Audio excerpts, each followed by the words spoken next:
everyone, welcome to School of Scarlet. I'm so happy to have you here today.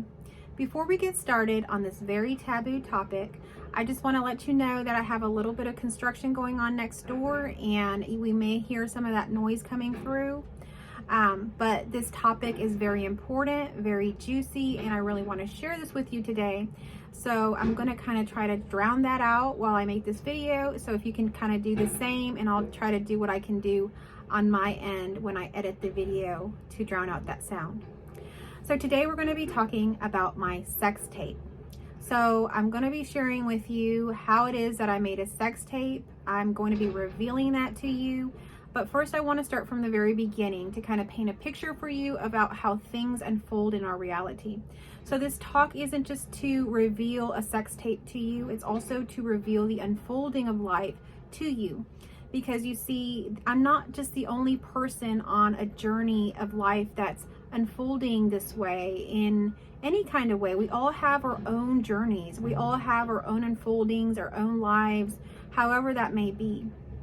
And so there seems to be different things that occur in our lives, and it's interesting to hear other people's stories. It somehow gives us an energetic feeling, an understanding, a reflection of our own lives. So I want to start by sharing with you that I started off as a very shy child, even probably a very anxious type, avoidant type personality, maybe even as a young baby even. I cried a lot. I didn't like people to touch me. I didn't really like to be around people. It really bothered me when people touched me. So even as I got a little older, I didn't really enjoy hugs. I still don't really enjoy them very much. To me, it's almost like when I'm hugging someone, most people get something back from that. I don't. I feel like something is leaving. So I always had a different kind of feeling about these things in life. And for this reason, I was just very shy. I stood back. I was very much in observant mode most of my life. I learned to just kind of watch, to be that observer in life. And that really did help me a lot to understand things, but it did confuse me quite a lot as well, because I saw many strange things in my life, and making sense of life is quite difficult sometimes. But I had a lot of observing in my life, and at some point or another I had different experiences in my life that I'm going to be calling the witness. For a person that's very shy and introverted, they don't oftentimes have a lot of friends or people that they share things with. They have a very close-knit group of friends, or they may not even have any friends, or, they may be married, they may not be. So having a witness, someone there to kind of be there along your journey in life, is something that for whatever reason I really valued. And I didn't see that then consciously, but I see it now as something that I purposely found myself engaging in throughout my life. Totally unconscious to this, but this was something that I picked up early in my life.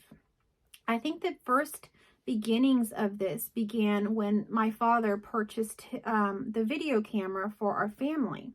Now, back then, my dad told me the story about this. My mother and him really thought it important to have a video camera. This was when they were first becoming available to the mainstream public to purchase. And so it was a couple $1,000s or something like that. I'm not sure if that was the actual price, but it was a certain amount of money. And it was the amount of money that my parents had to save up for, and they had to kind of consciously decide that this was what they wanted to purchase. And they found it to be very important for them to have a video camera to document us children and their lives and just different things. So they tell me this story about how they kind of went on this diet or this budget of just eating tomato soup and just grilled cheese tomato soup and things like that to save up for their video camera. And when they had enough money, they went out and purchased their video camera. And this video camera back then was really something very special. And my father used it to really document a lot of things that I would say is very similar to what we see on YouTube now on vlogging channels or even travel channels and things like that. So way back when my father got his first video camera, he began documenting things like like that, like travel. He documented his family. He interviewed family and videotaped them doing these things. He just passively videotaped as people lived their lives. And he videotaped me as a child. So of course I was aware that my father was videotaping even when he was videotaping passively. But a lot of times when he had the camera, I was really excited about it. I wanted to be in the camera. I wanted to be part of it. I wanted to see myself back in the camera. It was very exciting to me to be part of that process. And I didn't realize it then, but I was learning about witnessing, of having a witness for myself and how much I loved that aspect of life. And so I always engaged in the camera, and there's many videos of me as a child engaging with this camera and with my father, and all these videos are very special to me now. But this was my introduction to being on camera. And this was something very natural to me because at the time I was 3 years old, and my father continued to use the camera, you know, throughout his life and with us. So this was very natural to me. I didn't really feel the shyness around the camera like most people do. That actually was an area where I didn't feel that shy around that. But in other aspects, I felt very shy. So even today, to this day, me talking to this camera, I feel a lot more freedom. I feel a lot more joy sitting here talking to this camera than if I was to be sitting here talking to another human being. I know that sounds weird, but I have a level of comfort with the camera that all masks come off and I feel totally comfortable to speak in front of the camera. Now, even if something as simple as my husband were behind the camera, I would have a level of self-consciousness still happening throughout. That still happens even after whatever has happened in my life. So that level of self-consciousness is still there. But for whatever reason, with my father and that camera, it almost felt so natural that even though my father was behind that camera, that was my first experience with the camera. It was almost as if he was a participant, a ghost, he introduced me to the camera. So he was part of that whole game of being on the camera. Whereas now I see it a little bit differently, but as a child, it was all a game. It was all fun. And so I had no problem with that. There was no judgments there. It really felt like a place of freedom. If it had been presented to me differently, I may have had a different experience. But that was my experience of most of my childhood. The camera was quite a normal thing to have and to look back on, and I even enjoyed it. So let's fast forward a little bit more from the time I was 3 years old. Around the time I was in middle school, maybe even entering into high school, around that time is when we got our first computer and we got internet for the first time. And the first time I got my computer, I was playing games, things like the Oregon Trail, if y'all remember, things like that, or, you know, just regular computer games and things. I was playing those, and I think there was like, I don't know, Age of Empires. There was just all kinds of games and things back then that I would play. And I really liked playing The Sims. Those games were what I played. And then at some point when the internet came online, I began to connect with my friends on there. I had MySpace, and I had that whole personalized. Do you remember MySpace? If any of y'all remember, I learned how to code and all that stuff to just personalize my whole page to just how I liked it. And I would post on there. I was really loving this internet thing. And my friends were engaging in things like AIM Instant Messenger on this AOL thing, and we would chat on there. And later came the webcams where you could turn on your camera and you could see your friends and you could talk to them. And there was people that I would chat with on there that I had never met or seen. So when I had my first webcam, it was very exciting to me. I began to use the webcam and I felt extremely comfortable with it. And I even met people I had never known before. Back then it was pretty taboo to do something like that, but I had no fear of this. I met people on there with the webcam, everything like that. And so that was very natural to me, and I really, really enjoyed it. I thought that this was wonderful. Now, back then, YouTube, all that stuff, I'm not even sure if it was around. If I would have known that it was around, I'm sure I would have been engaging in that. But I was engaging in things like MySpace. And so that was my other introduction to the camera, was webcam. And around that time, I was very much interested in acting. I had developed that passion of acting, and if you follow some of my videos, you may know the story around how I got involved in that. But it was a very natural thing there, because even though I had an extreme fear of being on stage, once I got in front of the camera or even on stage, all those fears melted away, and I was able to really take on the role of actor, of being the actress of whatever character I was portraying. So I was very good at this. And so the next step of wanting to be on screen, on video, was the next thing. I modeled for a few different places. I did a few different auditions, and I came to do like little amateur kind of indie films in Houston. I did one where I was hired to do like a little horror scene, and I was filmed, and it was totally something that I was very excited about. I wanted to go to Los Angeles. I wanted to be in the movies. I wanted to see myself on screen. To me, that was something that made me very happy, to be in front of the screen. And so the other portion of the whole thing about me really loving that was also taking on the role of an actor is a very special and interesting thing. And one day I'll make a video around this. But it really is that you can have that experience where you lose yourself. It's another experience that's very close to that non-dual awakening, actually. So anyhow, we'll fast forward even a little bit more. After I didn't end up going to Hollywood, I ended up getting married. And if you know my story, you know some of this. But then I went ahead and had my daughter. And my next thing with that was I now was exposed to blogging. Not vlogging, but blogging. And so I had my daughter, and I absolutely loved to take pictures of her. I had so many activities that we would do together. I just loved being a mother, and I loved all the activities and everything that came with it. Dressing up, going to things, story times, every holiday. I loved it.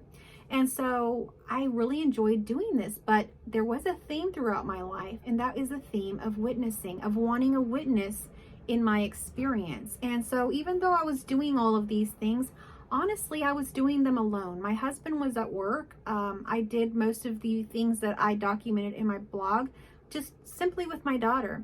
And it seems to me that I carried this theme throughout my life of documenting the things that I am doing throughout my life. That, for whatever reason, was something meaningful and a program that I carried. So having her, I documented all of that into this beautiful blog. And it's really a beautiful reminder. I've translated that now into a book, and it's very beautiful. So I have those memories. And to me, it has always been important to have photographs, to have memories, to have scrapbooks. So if you visit my home, I have cabinets full of scrapbooks that I've created. I have cabinets full of photo books that I've created. And these are things that I love to do, is document and witness and take kind of like this, make it into the physical, whatever my experience was. So isn't that interesting? And so the other portion of it that I find really interesting as well is the way I see marriage. The other thing I see within my marriage is that I see my partner almost like a witness to my life. Again, being such an introverted and shy person with very, very few friends, there's not very many people that are in my experience, nor very many people that I share my experiences with. And there are many of my experiences that I've shared with people and they don't resonate, or they rub them the wrong way, or there's just no resonance or connection there. So having my husband, even though he doesn't always resonate with everything that I share with him, is my witness, is my person to share my life with, my experiences with. And I have that level of safety and trust in him, complete trust in him, that he is the one person in this world that I can share absolutely everything with. So he is my ultimate witness. But now what I notice now, as my journey continues to unfold in this life, is that now I find myself doing things such as making these YouTube videos, and I think about things around that. So my twin flame was very funny to say, you need to make a video about how you have a sex tape. And when he said this, of course, I was mortified, and I'm thinking, I don't want to put that as the title of my video, and no, I don't want to discuss that.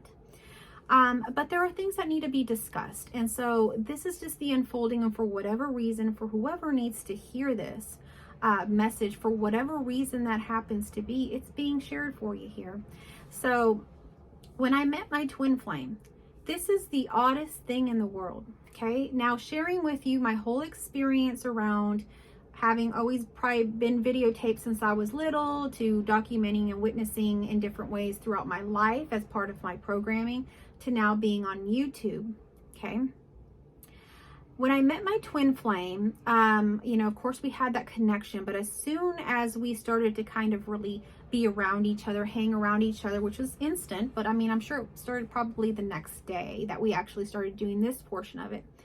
You will not believe that this man literally videotaped our whole experience together.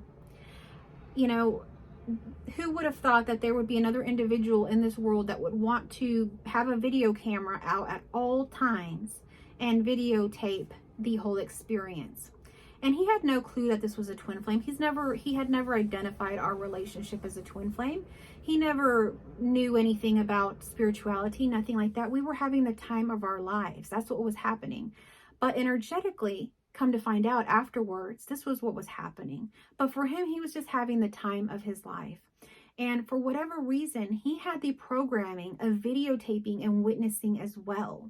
So as soon as he met me and he knew that he had this connection with me, and for whatever reason, he took out his phone and he was videotaping at all times, So all that to say, there is a sex tape out there, I'm sure, because, there is that many videotapes. He would literally videotape everything. And my level of comfort and safety and security in this person was so high because it was an instant twin flame connection. It was not a dating thing, nothing. It was totally known to me. I felt it energetically that this was me, essentially. And so I could be totally free, and I had no inhibitions of being on camera. I had no inhibitions of even changing, not having clothes on, nothing. Everything I felt totally comfortable with. I felt like I was in heaven at all times with this person. And at all times, he was videotaping this. And where those videotapes are now, I have no clue. But all of that to say, we don't understand sometimes why things unfold in our reality the way they do. But doesn't there surely seem to be a pattern? Doesn't there surely seem to be a programming that's unfolding in some sort of way that eventually has its own intelligence that's leading and lighting the way for us to share our story with others, to really connect with others, because we are not the only ones. We are not the only ones having this experience. Okay, this is a collective experience we're having. And so lots of different things happened as far as being on camera and this and that. As a matter of fact, during COVID, I had an opportunity through my workplace to put on a course. This was the first time that we had all been working from home. And most of the people that I worked with wouldn't even get on camera at the very beginning. Do y'all remember this? Getting on Zoom and all that? A lot of the employees at the time, I was managing a group of counselors.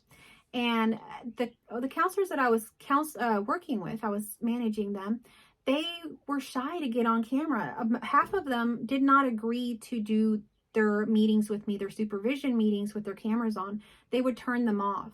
Now, as some time went on, it became so normal. Everybody had their cameras on. Before you knew it, those same coworkers that were so shy to get on the camera were now getting on the camera while breastfeeding or while doing their gardening or whatever they were doing. So it was wild times, right? So during that time, there was a time where people were still very shy about getting on camera. They're like, I don't want to do it. So there was an opportunity presented at my workplace to put on a course. It was called, they called it the cafe. I'm not sure exactly what the other word was in front, parent cafe. And so I was putting on this course and connecting with people all over the world, like, all over the United States mainly, not the world, but I was connecting. I had students in there from New York City. I had students in there from Los Angeles. I had some from Arkansas. I had someone that was in the United States, and actually she went to El Salvador. So we were all connecting virtually online. This was the first time working at this workplace that I was able to now connect not just with the clients in Houston where I worked, but the clients globally that wanted to be in my course, in my class. And when this course was presented, no one wanted to take this course or be the leader of the course or the teacher. They were so shy of it. But because I didn't have a fear of the camera, and I had been on camera and webcam and all that stuff for many, many times, I volunteered instantly. And I also had a spirit of volunteering. So I volunteered instantly. And I was given the opportunity to basically put on and design this course how I wanted, because this was new. So I got to be the one that created it, designed it, chose the hours, did what I want to do. I got to hire another person to come on with me to give the course as well. And so I learned how to do Zoom. I learned how to do like everything that you would have to do to put on a course. Now, little did I know that I would be putting on my own course through School of Scarlet a couple years later, right? Not even many years, just a few years later. So COVID and the whole thing that we went through during that time of being quarantined, of being isolated, of having to be on camera, all this stuff was a huge benefit to us now connecting, to us now being able to put on a course like we do at School of Scarlet and connect. I have people coming from the course that join my courses from India, from Ireland, from Australia, from Mexico. I have people from everywhere joining in and connecting on my courses. So, and we all meet live on Zoom and things like that. And that was, who would have thought that that was possible? Even at the time when I was trying to pick my career, when I was trying to decide whether I wanted to be an actress or go to college or what did I want to do? If I would have known that there was an opportunity to be on YouTube or to share or be creative in the ways that whichever way I wanted to be, you know, whether that was sharing art, poetry, dance, music, whatever, through the internet and connecting with others, if I would have known that that was the case, wouldn't that have been amazing? That would have been my number one choice of career.